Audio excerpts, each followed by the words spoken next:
नमस्कार, मी अनुराधा सनगर. जनवार्तामध्ये आपल्या सर्वांचं स्वागत. पाहूया पुण्यातील काही विशेष घडामोडी.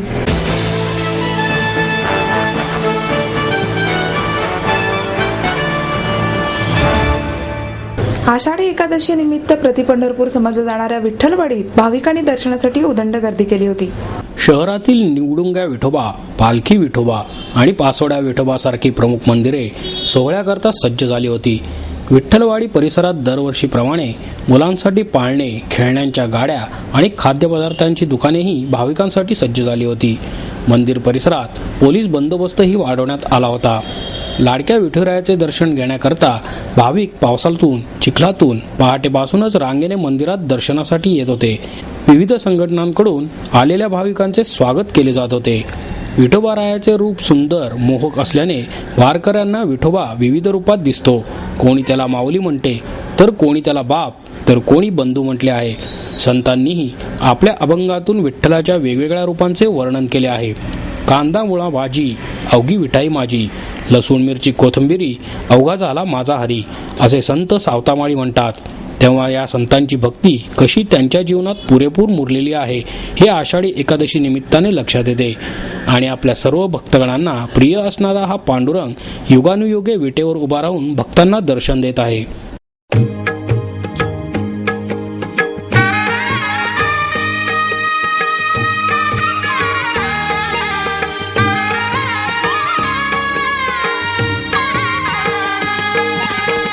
विठू माऊली तू माऊली जगाची, विठू माऊली तू माऊली जगाची, माऊलीत मूर्ती विठ्ठलाची. विठ्ठला माय बापा, विठू माऊली तू माऊली जगाची, विठू माऊली तू माऊली जगाची, माऊलीत मूर्ती विठ्ठलाची.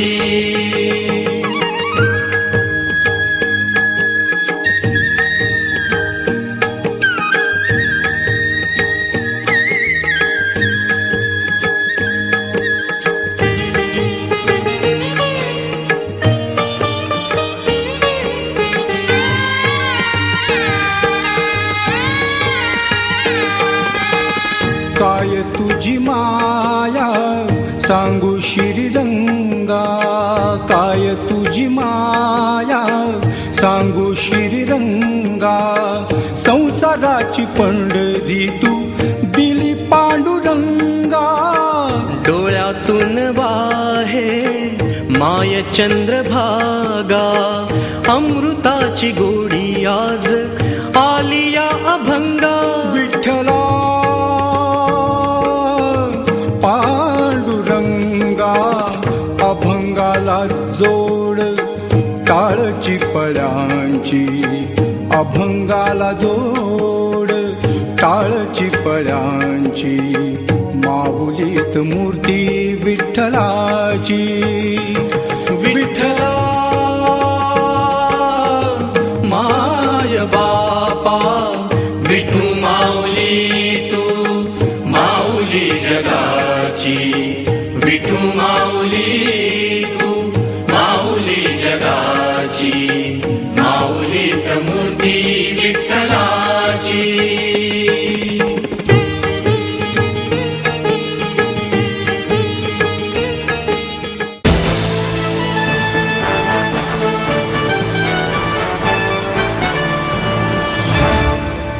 माहेर सोडून सासरी आले.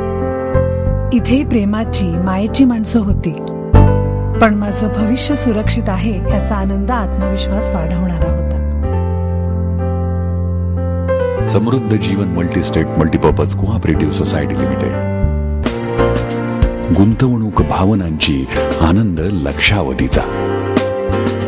समृद्ध Jeevan multistate multipurpose cooperative society limited.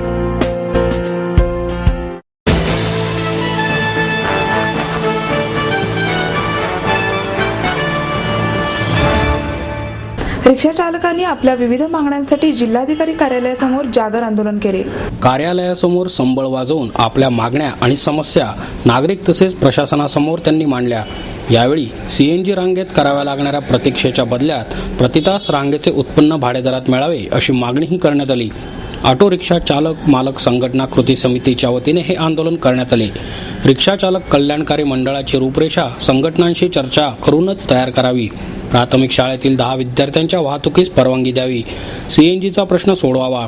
तसेच छोट्या शहरात मीटरची सक्ती रद्द करावी. या मागण्या संघटनेच्या वतीने करण्यात आल्या. यामध्ये संघटनेचे सरचिटणीस नितीन पवार, अशोक गिरमे, शहाजी खांदवे, रमेश उणेजा, कयूब सय्यद आदींचा समावेश होता. यावेळी निवासी जिल्हाधिकारी अनिल पवार यांना निवेदनही देण्यात आले. नितीन पवार म्हणाले, रिक्षा चालकांचे निम्मे आयुष्य सीएनजीच्या रांगेत चालले आहे. या संदर्भात अनेकदा प्रश्नही मांडले, परंतु त्याला दाद दिली गेली नाही. त्यामुळे जागर आंदोलनाद्वारे 8 ऑगस्टच्या मध्यरात्री जिल्हाधिकारी कार्यालयासमोर रिक्षा चालक तीव्र निदर्शने करतील असा इशारा देण्यात आला.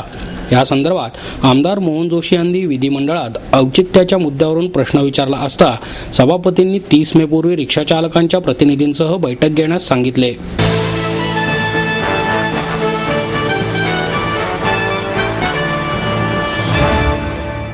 ढोल-ताशा पथकातील कार्यकर्त्यांनी यंदाच्या गणेशोत्सवाच्या तयारीसाठीचा सराव सुरू केला आहे. वंदे मातरम संघटनेच्या युवा ढोल-ताशा वाद्य पथकाच्या वतीने सरावाच्या उद्घाटनानिमित्त शहरातील विविध पथकांच्या वाद्यांचे एकत्रित वाद्यपूजन महालक्ष्मी लॉन्समध्ये झाले. यावेळी उपमहापौर दीपक मानकर हे प्रमुख पाहुणे म्हणून उपस्थित होते. या वाद्यपूजनात नाद ब्रह्म, शिवगर्जना, रुद्रगर्जना, शिवमुद्रा, चेतक स्पोर्ट्स, गजलक्ष्मी, स्वराज्य, गजलक्ष्मी प्रतिष्ठान, परशुराम प्रतिष्ठान आदी ढोल ताशा पथके सहभागी झाली होती. ढोल ताशा या पारंपरिक वाद्यावर सुरेख लयबद्ध ताल धरत थिरकणारी पावले हे पुण्यातील गणेशोत्सवाचे वैशिष्ट्य आहे आणि हेच वैशिष्ट्य कायम राहावे. ढोल ताशा पथकामध्येही शिस्तबद्धता यावी यासाठी पथकांच्या वतीने प्रयत्न करण्यात येतील असे वंदे मातरम संघटनेचे वैभव वाघ यांनी सांगितले. गणेशोत्सवादरम्यान कुठलेही गैरप्रकार पथकांच्या कार्यकर्त्यांमुळे होणार नाहीत असे आश्वासनही पथकांच्या कार्यकर्त्यांनी यावेळी दिले. युवा वाद्य पथकात ताशा वाजवण्यात आघाडीवर असणारा आणि लक्ष्मी मार्गावरील समाधान चौक, शगुन चौक, अलक चौक आदी ठिकाणी ज्याच्या ताशाच्या तालावर ढोल बडवले जात त्या ताशावादक अमित फाटक यांच्या स्मृतींना उजाळा दिला. आजारामुळे अमितचे डिसेंबर 2012 मध्ये निधन झाले. त्याच्या आईवडिलांनी खास वाद्यपूजनासाठी बोलवले होते. अमितच्या स्मरणार्थ शगुन चौक ते रमणबाग रस्त्याला अमितचे नाव देण्यासाठी संघटनेच्या वतीने पालिकेकडे पाठपुरावा करण्यात येत होता. तर या रस्त्याला ताशा सम्राट अमित फाटक असे नाव लवकरच देण्यात येईल असे आश्वासन दीपक मानकर यांनी दिले. वंदे मातरम संघटना जेव्हापासून आपण निर्माण केली, राष्ट्रप्रेमानं भारावलेली ही संघटना एक वेगवेगळ्या दिशेने जीवनामध्ये प्रवास करत असताना या ठिकाणी वाद्यपथकाची निर्मिती त्यांनी केल्यावरती मला सांगितले की बाबा आम्ही एक वाद्यपथक निर्माण करतोय आणि त्यांच्याकरता त्यांना जागा उपलब्ध होत नव्हती. मी कुमार बराटेंना त्यावेळी फोन केला की बाबा ही मुलं चांगली आहेत आणि त्यांना ही संधी आपण दिली पाहिजे. कुमार बराटेंनी माझं ऐकून ही संधी त्यांना दिली की या ठिकाणी वाद्य ठेवण्याकरता, वाद्य वाजवण्याकरता परवानगी देत असताना, परंतु हे सगळं होत असताना या युवा पिढीच्या जीवनाला एक वेगळी दिशा देण्याचा प्रयत्न आपण करतो. गणेशोत्सवाच्या निमित्तानं असो, शिवजयंतीच्या निमित्तानं असो, की पालकांना असं वाटतं की माझा मुलगा निश्चितपणे कुठल्या तरी चांगल्या दिशेने जाण्याचा प्रयत्न करतो. या ठिकाणी अमितच्या संदर्भात आपण सगळ्यांनी ऐकलेलं आहे. मी त्याच्या आईवडिलांना मुद्दाम सांगू इच्छितो की चिदविलास असेल किंवा वैभव असेल, महानगरपालिकेमध्ये माझ्याकडे आले 4-5 महिन्यापूर्वी आणि सांगितले की आपण शगुन चौकाला अमितचं नाव द्यायचे. म्हटलं काय झालं बाबा? तर म्हटलं की असा असा आमचा एक मुलगा या वाद्य पथकामध्ये होता, ताशा इतका सुंदर वाजवायचा की शगुन चौकामध्ये गणपती आल्यानंतर हजारो नागरिक त्या ठिकाणी तो ताशा कसा वाजवतो हे पाहिलं त्या ठिकाणी यायचे. म्हटलं ठीक आहे, आपण त्या मुलाचं नाव देण्याचा प्रयत्न करतो. महानगरपालिकेच्या नाव समितीमध्ये त्याचं नाव आणलं आणि मुख्य सभेमध्ये त्याचं नाव आणलं. ते नाव देत असताना माझ्या मनाला देखील एक समाधान वाटलं. आई वडिलांना मुलाचं दुःख जाण्याचं काय असतं हे त्यांनाच बिचारांना माहिती, त्यांच्या आत्म्याला माहिती, परंतु त्याचं अस्तित्व आज या ठिकाणी आहे. परंतु त्या प्रत्येक वाद्याच्या डोलावरती, त्या ताशाच्या डोलावरती आपल्या प्रत्येकाला असं वाटतं की नाही अमित आपल्याबरोबर या ठिकाणी वाद्य वाजवायला आहे. ही भावना प्रत्येक युवकाच्या मनामध्ये या ठिकाणी असणार. कारण की एवढ्या लहान वयामध्ये ज्यावेळी मुलगा सोडून जातो त्या आई वडिलांचा जो पुढचा प्रवास आहे तो फार अतिशय अवघड असतो. पण परमेश्वर त्यांना ही ताकद घेणार आहे, त्यांना ती ताकद निश्चितपणे, ते दुःख सहन करण्याची ताकद तर परमेश्वर निश्चितपणे देईलच. परंतु हा प्रसंग कुणाच्याही जीवनामध्ये असा येऊ नये.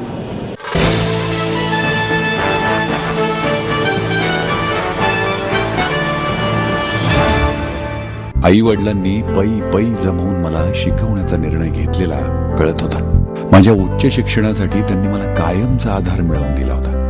त्यांनी स्वतःसाठी कधीच काही केलं नाही, पण माझ्यासाठी Samruddha Jeevan multistate multipurpose cooperative society limited. गुंतवणूक भावनांची, आनंद लक्षावधीचा. Samruddha Jeevan multistate multipurpose cooperative society limited.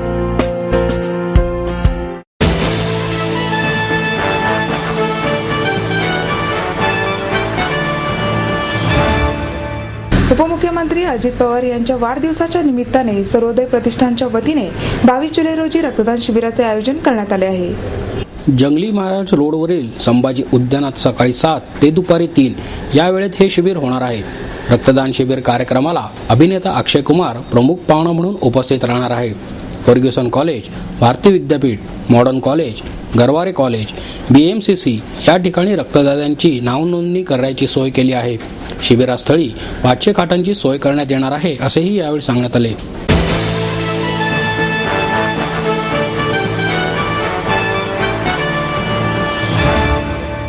भटक्या विमुक्त जमातीला जो दर्जा अपेक्षित आहे तो दर्जा या समाजाला मिळालेला नाही अशी खंत ज्येष्ठ सामाजिक कार्यकर्ते गिरीश प्रभुणे यांनी व्यक्त केली.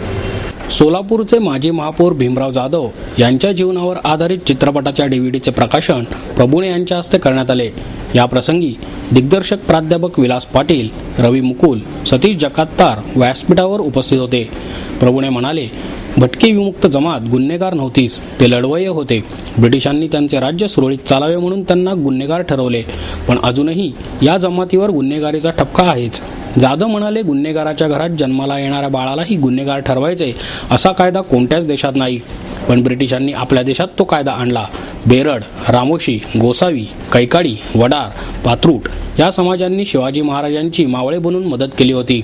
ब्रिटिश राजवटीतही जे भांडवलदार ब्रिटिशांची मदत करत होते त्यांच्याकडून हिसकावून घ्यायचे आणि आपल्या लोकांना वाटायचे. असेच आमचे लोक करायचे, पण ब्रिटिशांनी मात्र आम्हाला गुन्हेगार ठरवले. आर्थिक विकास होण्यासाठी आम्हाला व्यासपीठ नाही अशी खंतही त्यांनी व्यक्त केली.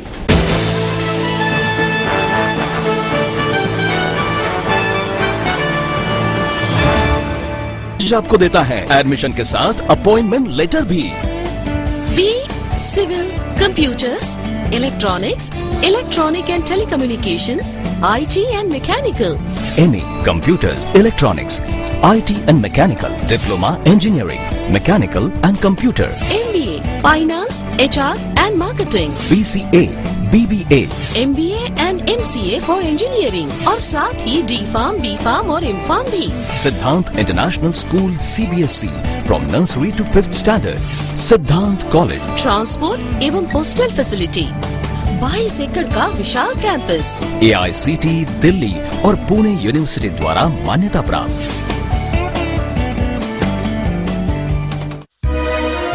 समृद्ध करियर की ओर सिद्धांत कॉलेज, सुदुमरे, पुणे. एडमिशन के लिए आज ही कॉल करें या लॉग ऑन करें.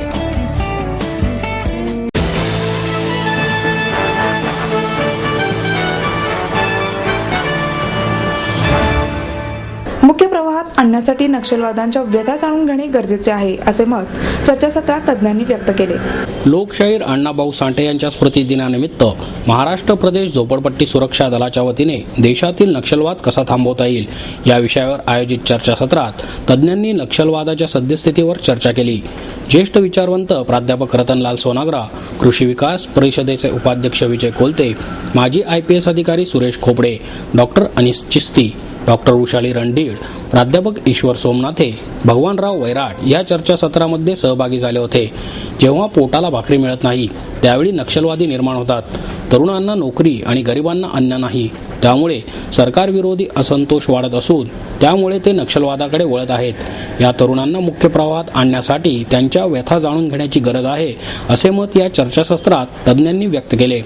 विविध क्षेत्रातील महत्त्वपूर्ण योगदानाबद्दल अमर गायकवाड, दिलीप तुपे, सुरेश कोते, डॉक्टर गोरक्ष लोखंडे, कलावती तूपसुंदर, आनंद गवळी, प्रवीण बाराते यांचा यावेळी सत्कार करण्यात आला.